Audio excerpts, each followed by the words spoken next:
Greetings to all of you who are listening this evening. It's an honor to be here. Thank you to the organizers of this wonderful event. I'm here to pay my respects to Kamau Brathwaite, poet, griot, teacher, professor, mentor, friend,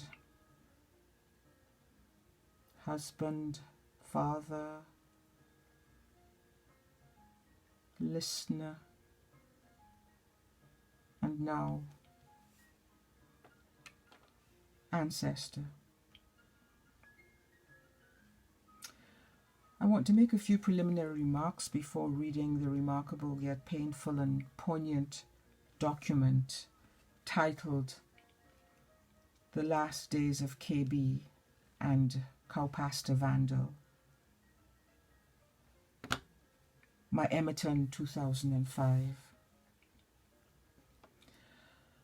Amitin refers to an area by the same name that adjoins the capital Bridgetown in Barbados, and in 1971 it was selected to be the location of the first sewage treatment facility for the city.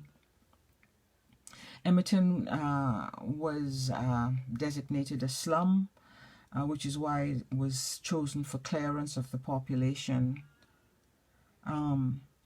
It appears that there was some eventual collaboration between the residents and the planning department in their relocation and compensation. Although as late as 2018, there was still an action before the courts brought by some of the remaining residents. It brings to mind the clearance, at least for me, of Africville in Nova Scotia here in Canada, or Turtle Island. Although the issue of race was front and center in the clearance here, while I think that could have been a factor in Barbados as well, but I think it was probably more class in that case. The mighty Gabi, Bajan Calypsonian of great acclaim and repute, and who Kamau mentions towards the end of the piece, sang a ballad entitled My Amitin, in which he praised the place where he and his forebears had been born. And in this piece he sings lovingly of the place, and the recording was greatly loved and welcomed and acknowledged in Barbados. A quick note on Brathwaite's style. I'll do my best to honor his style, although where I think it appropriate, I'll state the words rather than the capitals he has used. There is one case where he uses the capitals DS and in parenthesis 3S, which elude my interpretation. And finally, a word on the image. I wanted to have an image that would remind viewers and listeners of the Caribbean, if not Barbados. I initially thought to use a painting of a Barbadian scene by the Trinbagonian artist Jackie Hinkson, but on reflection I thought, for reasons of copyright infringement, I thought I should avoid that. The image I settled on was taken from a catamaran on a journey around the north coast of Tobago.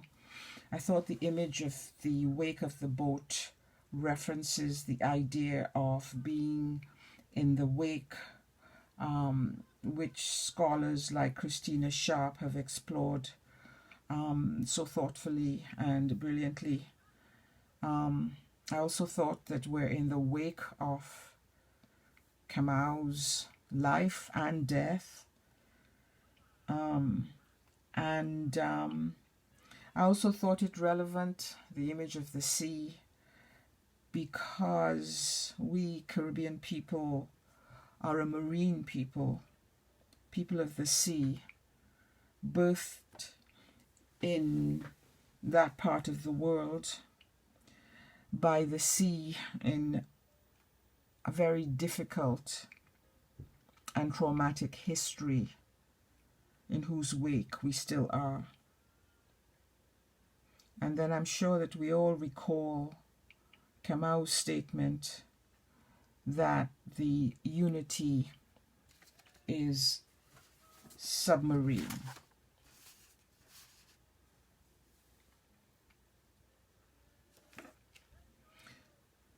So, without any more delay, the last days of KB and CowPastor Vandal, my Amitin, 2005. Dear Andrea Nation and all Caribbean artists, intellectuals, cultural workers, and environmentalists within the sound of Marina. I sharing a letter I just write to a woman at OUP, Oxford University Press, not included in this new letter, who deals with permissions, payments to authors who want to quote your work, etc. This woman and me, we don't know each other, share a wonderful sense of weather and the environment. And at the end of my business with her this midnight, I describe and refer to undevelopments in my life I thought you should know. With the dust choking me from the destruction so that I can hardly eat, the water that we drink returning to like its limestone white residual, and have these DS, 3S, and Beverly has already had to go to the doctor with a dreadful cough of corridor. I've tried in vain to get an appointment with the permanent secretary of the Housing and Lands, a man I long respect and know, and a letter of premonition and desperation I send into your nation, though promised publication, has never in fact appeared. I try contact Liz Thompson, who when she was in New York City some time ago at an exhibition of Bejam woman artists at which we share both spoke, said yes, I should send her the details of my evident concern. Nothing, of course, followed from that. I tried lifelines to Dame Billy and Mia. Nothing there neither. And I note that whenever you respond to me on this, you ask a whole series of questions about what am I doing, as if I doing nothing. All I can in the end do, without community support, is set a fire to myself, as I've said before, on this very Namsitura pasture, become the criminal. And I don't really want to do that, because my spirit flies so high, so many dream stories and ideas seem to flow and flow. Although, of course, who's to know if the God's not punishing we? But I don't think so. Or let's say I'm arrogant enough to think that I don't think so, which of course is where the danger lies. I write to you now as I write earlier to that stranger, but with the difference that I have faith that as a woman of soul there is something I sure you can do. If it's nothing more than persuade one of your colleagues who's still free and fearless. Is there any such? To come out to Cow Pasture and see what's happening. Is there no voices in Bejam that can rise? It will be a shame if I hear people saying, after I gone, that Kamau used to talk about these things and no one listen, not a soul do a thing. Trapped, surely not forever, in our mental slavery. The plight of one person, the flight of one sparrow, is worth more than all the kingdoms of this world. But very few people can live this. What I'm saying is that my micro case here is the macro case of us all. The little done unto me is the burden down upon us all, upon us all. All night long the trucks trundle and boom. 2 mornings ago to destroy more dunks trees, so they could swathe more space for the tractors. They set fire to the slope under Time Bottom. If the fire brigade didn't come, that fire might have swept down into our yard and run all the way down west to parish lands. It was a clear day and a high wind. The destruction of Cow Pasture to put in an unnecessary and unethical road, when there are 2 perfectly good existing roads in this quadrant, for some new unexplained access to the airport involves 1. The death of 3 dozen cows and flocks of black-belly sheep that used to ruminate Cow Pasture. 2. The loss of rumination marks the end of peace and Serengeti beauty here, and marks the arrival of vandalism. Abandoned houses further pillage, and with the blood up, even the dunks trees on the pasture under pressure. Their limbs and branches torn down this harmattan for their plunder, not picked between the thorns as happily traditional. 3.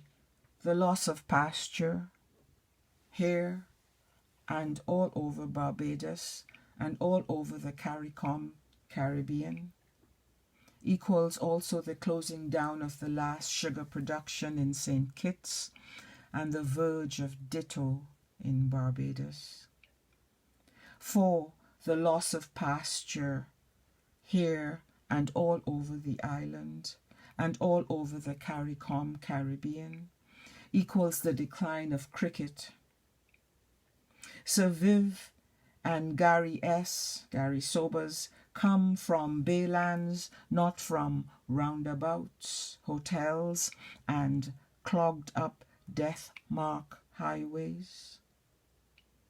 5. The road here is unethical because of this, and because it is an offense not only to the people who choose to live here, who were so fortunate to live here, to love here, and dispossessed of pristine coral through no fault of their own, but via a willful remote control decision by authorities too arrogant and high and mighty to discuss plans that involve all our future's fortunes with us out here who are still seen.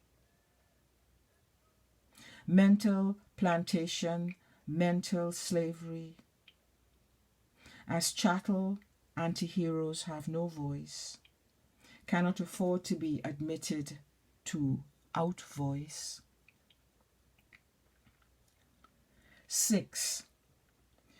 Even as I write this, therefore, destruction going on. This old plantation, well, the little lake or pond of Thorns, the natural water catchment for this area, filled in and flattened, hence future floods, and near the well a fledgling bearded fig tree, shrine of ancient African and Amerindian spirits, its cinnamon beards just showing, a dear endangered species, cruelly and ethically soon to be gone. I could go on and gone, like all the people of Time Bottom, already gone, gone, gone. 7. At 3 p.m. today, Tractors break through the last line of bush and dunks between them and our house, my yard. A noise as of bombing and a great cloud of dust, Fallujah. And now there's nothing left between ourselves and them. The slave well next, the bearded fig tree next, today if not tomorrow. My eyes are full of grit and helpless scars, as if I am the last person in the world, the lost poet, really in the world. Rosina said this morning I should write it down, but write it down for who, for what? I walked out there towards the cloud of dust, the grit, my tears, and my heart as if rebelled inside me, fit to burst with grief and loss and helplessness and pain. 8. I had also hoped when we found this place to found my nation here. My maroon town, Resistance Palenque. Bringing my archives from their shattered world, shattered in Jamaica since the Gilbert hurricane of 1988, an archive stretching back now almost 100 years and covering from Bay Street, Browns Beach, Harrison College days, through Cambridge, Ghana, Sierra Leone, 30 years at Mona, the Caribbean Artists Movement, London, BIM, BBC, Caribbean Voices, Savaku, Carifestas, paintings, sculpture, including early post-colonial West African, early Rastafari, Collie, Timmy Calendar, Broodhagen, jazz records, tape recordings from almost ancient Ghana, from nearly every Caribbean voice of say or song. And all this a lament, the loss and dislocation of so much of this in Gilbert, see Shar, see Carolivia Heron's Saving the Word, here Ark. These are our documents for our lost millennium, and still more loss from Worm and Ivan, 2004, and terrible break-in, 5th March 2005, Vandal invasion of our hopes and consciousness. 9. The dream, the vision was to ingather the scatter archives, Jamaica and New York City, here. Try heal them, and from this wound of miracle set up a Busser Center for us all. Enough peace and space and beauty surpassing any other in the world. In a small sacred bless, to build a place to love, a place for the Library of Alexandria, a conference room, performance, outdoor places, chalets for writers, artists, that kind of possible dream? Because we had the dream, we had the space, we had the means, destroyed by my own government without discussion, and digging us down and strangling the holy past and constellation flute and future of this place. The egrets gone because the cattle gone, the woo doves mourn. I itch from deconstruction, cement dust. I cannot even die here now. No strength to even burn myself upon this pasture as I want to do, as I still may. Because, my love, where else is there to go to try to build again at 75? Though I'm not begging for your sympathy, though that good too, I asking you to listen one more Amitin. Except unlike the mighty Gabi song which sing and say far more than any prose I prose can say, me nah give up, me never will accept unrighteousness. If this was Sandley Lane, would we be treated so? Again today the tractors wheel and thump. I can't accept to so unfairly go. KB 5. P.S. I'm being told that all this is too late. The time and the tide has passed me by. Not enough effort, too late. If that be so, let me then at least hope that you will allow at least my faint words, faintly heard now on the pasture, be at least a verbal memorial to mark the graveyard of this place. Edward Kamau Brathwaite, May 11th, 1930, Bridgetown, Barbados, to February 4th, 2020, Cow Pasture, Barbados.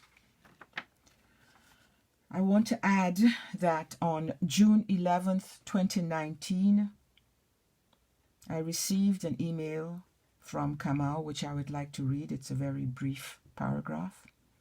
My dear NourbeSe, been ages since meditation and cow pasture, and all's been more or less quiet here until this morning with the news that the government has leased the airport, of which Cow Pasture is physically and ecologically and more or less economically a part, to a private conglomerate for the usual 99 or 999 or 9,999 years instead of selling it, so that our Calibanic quiet since you was here is coming to an end.